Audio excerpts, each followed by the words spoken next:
ان الدین عند اللہ الاسلام۔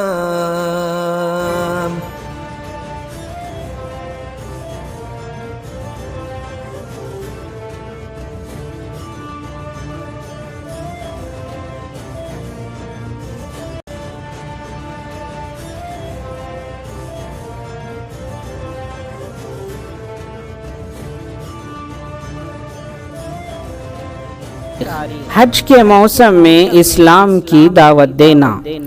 جب رسول اللہ صلی اللہ علیہ وسلم نے دیکھا کہ کفار قریش اسلام قبول کرنے کے بجائے برابر دشمنی پر تلے ہوئے ہیں تو حضور صلی اللہ علیہ وسلم حج کے موسم کے انتظار میں رہنے لگے، اور جب حج کا موسم آ جاتا اور لوگ مختلف علاقوں سے مکہ آتے تو ایسے موقع پر رسول اللہ صلی اللہ علیہ وسلم بذات خود ان لوگوں کے پاس تشریف لے جاتے اور لوگوں کو ایک اللہ کی عبادت کرنے، بت پرستی سے توبہ کرنے اور حرام کاموں سے بچنے کی دعوت دیتے تھے۔ کفار قریش تمام لوگوں کے دلوں میں حضور صلی اللہ علیہ وسلم اور آپ کی دعوت کے متعلق نفرت ڈالنے کی خوب کوشش کرتے تھے۔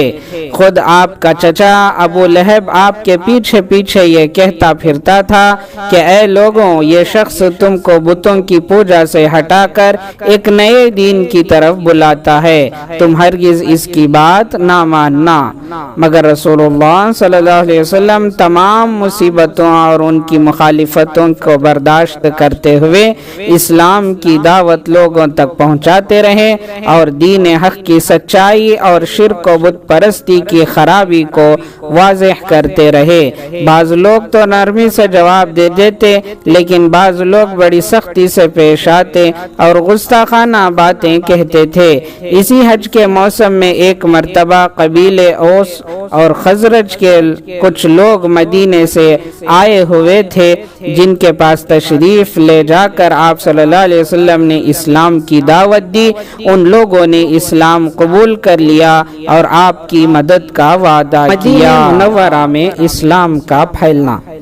مدینے میں زیادہ تر آبادیاں قبیلے اوس و خزرج کی تھیں۔ یہ لوگ مشرک اور بت پرست تھے، ان کے ساتھ یہود بھی رہتے تھے۔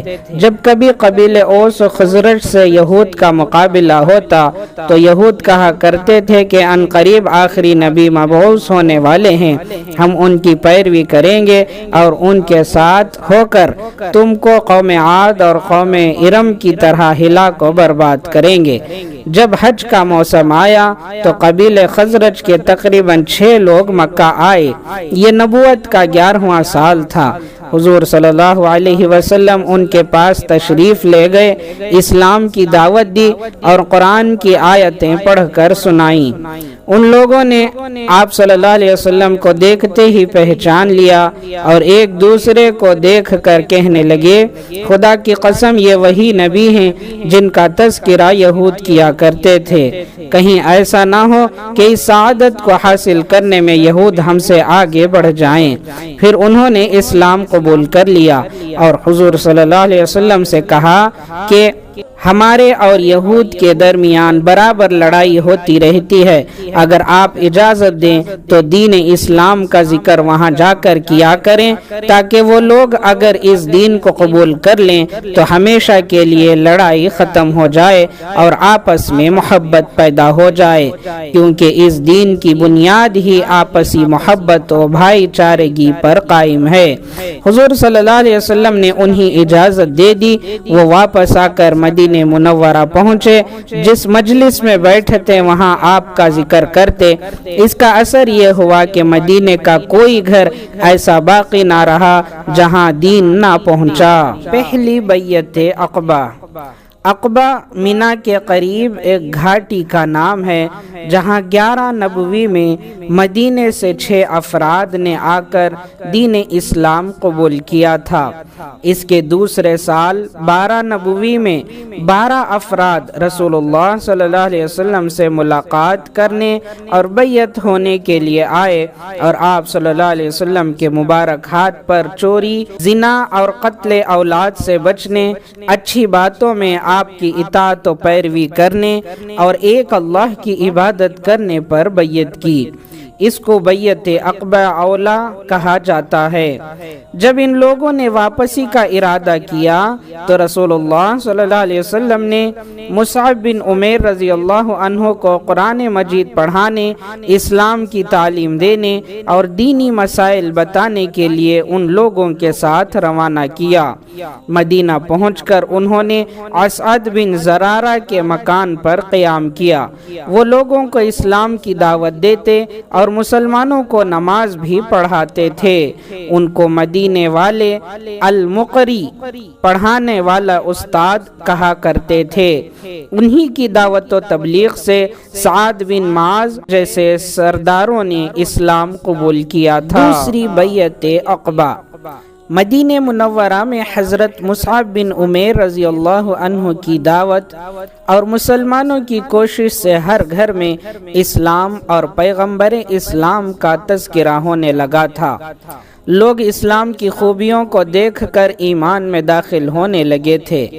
13 نبوی میں مصعب بن عمیر رضی اللہ عنہ 70 سے زیادہ مسلمانوں پر مشتمل ایک جماعت لے کر حج کرنے کی غرض سے مکہ آئے۔ اس قافلے میں مسلمانوں کے ساتھ قبیلے اوس و خزرج کے مشرکین بھی تھے۔ رسول اللہ صلی اللہ علیہ وسلم نے اپنے چچا حضرت عباس رضی اللہ عنہ کے ساتھ عقبہ نامی گھاٹی میں آ کر رات کے وقت مسلمانوں سے ملاقات فرمائی۔ حضرت عباس نے مسلمانوں کی جماعت سے کہا، محمد صلی اللہ علیہ وسلم اپنی قوم میں نہایت باعزت ہیں اور ہم ان کی حفاظت کا خیال کرتے ہیں۔ وہ تمہارے یہاں آنا چاہتے ہیں۔ اگر تم پوری طرح حفاظت کرنے کا وعدہ کرو تو بہتر ہے، ورنہ صاف جواب دے دو۔ انصار نے کہا، ہم نے آپ کی بات سن لی، اب حضور صلی اللہ علیہ وسلم بھی کچھ فرمائیں۔ آپ صلی اللہ علیہ وسلم نے قرآن کی تلاوت فرما کر انہیں اسلام لانے کا شوق دلایا۔ پھر فرمایا، ہم چاہتے ہیں کہ تم لوگ ہمارے ساتھیوں کو ٹھکانہ دے کر ان کی حفاظت کرو اور رنج و غم، راحت و آرام اور تنگ دستی اور مالداری ہر حال میں میری پیروی کرو۔ اس نصیحت کو سن کر انصار نے بخوشی منظور کرتے ہوئے آپ صلی اللہ علیہ وسلم کے ہاتھ پر بیعت کی۔ پھر اسلام کی دعوت و تبلیغ کے لیے ان میں سے 12 افراد کو ذمہ دار بنایا۔